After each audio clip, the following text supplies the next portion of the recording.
Last substance use जिसके बारे में मैं बताना चाहूँगी वो है टोबैको यूज़ डिसऑर्डर, यानी कि निकोटीन यूज़ डिसऑर्डर। और भी सिंपल भाषा में या हिंदी भाषा में बोले, यानी कि इंसान जो सिगरेट, तंबाकू, बीड़ी, इन सब चीज़ों का आदी हो जाता है, तो उसको हम निकोटीन यूज़ डिसऑर्डर या टोबैको यूज़ डिसऑर्डर में इंक्लूड करते हैं। अब इसके भी कारण लगभग वही हैं जो सारे सब्सटेंसेस में कॉमन है, जैसे कि जो उसके रिस्क फैक्टर्स हैं, जेनेटिक फैक्टर्स हो गए, सोशल फैक्टर्स, एनवायरनमेंटल फैक्टर्स हो गए हैं।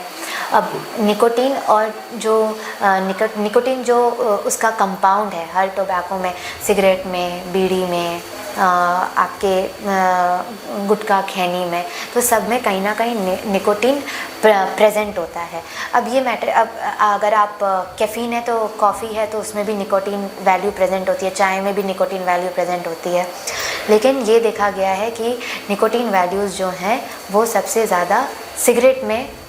मैक्सिमम होता है, जो कि हमारे हेल्थ को बहुत ज़्यादा हानि पहुंचाता है। जैसे कि हमारे माउथ में अगर हम टोबैको च्यू कर रहे हैं, अगर हम खैनी खा रहे हैं या गुटखा ले रहे हैं लंबे समय पे, तो हमें बहुत सारे मुंह के अंदर छाले बनने के वो संभावना हो सकती है, अल्सर्स हो सकता है, वो धीरे धीरे अल्सर्स जो है ओरल कैंसर में कन्वर्ट हो सकता है ना। जीभ पे छाले पड़ जाना, टंग जो हम कई बार ये होता है कि लंबे समय पे खैनी खाने से या लंबे समय पे टोबैको यूज़ करने से जीभ पे बहुत सारे एक जोग्राफिकल टंग टाइप की बन जाती है, बहुत सारे हमारे सेंसेशंस एकदम ख़त्म हो जाते हैं जीभ के, जो खाने का स्वाद है वो भी कई बार देखा गया है कि वो ख़त्म हो जाता है। तो टोबैको यूज़ डिसऑर्डर भी हमारे हेल्थ को कहीं ना कहीं अफेक्ट करता ही करता है। तो फिज़िकल हेल्थ में तो सबसे ज़्यादा हमारे ओरल हेल्थ में, जैसे खैनी और तंबाकू, ये हमारे ओरल कैविटी को, हमारे मुंह के अंदर जो जितनी दिक्कतें हो रही हैं उसमें बढ़ावा कर देता है। फिर जैसे अगर हम सिगरेट स्मोकिंग कर रहे हैं या बीड़ी स्मोकिंग कर रहे हैं तो वो हमारे सबसे ज़्यादा फेफड़ों पे असर कर देता है, या फिर हमारे जो वॉइस बॉक्स या फेरिंग्स है उस पर प्रभाव करता है।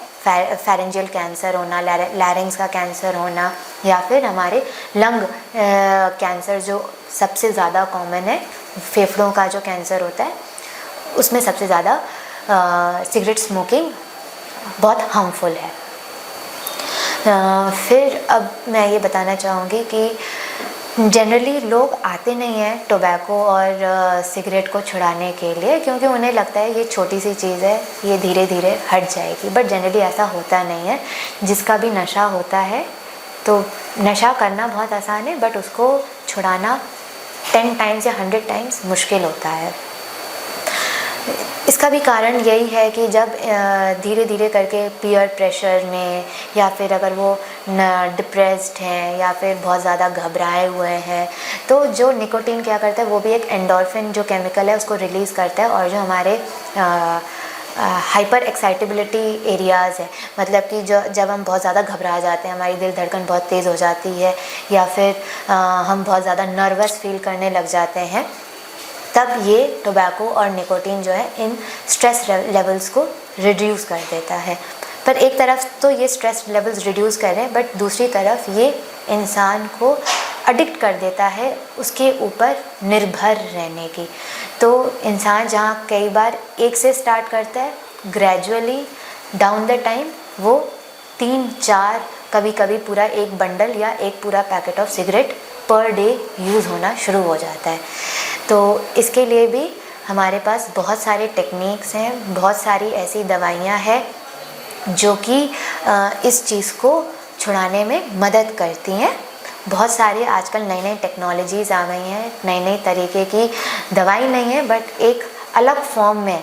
आती हैं, ताकि आप उसको यूज़ करके आप उस चीज़ से डी एडिक्ट हो सकते हैं।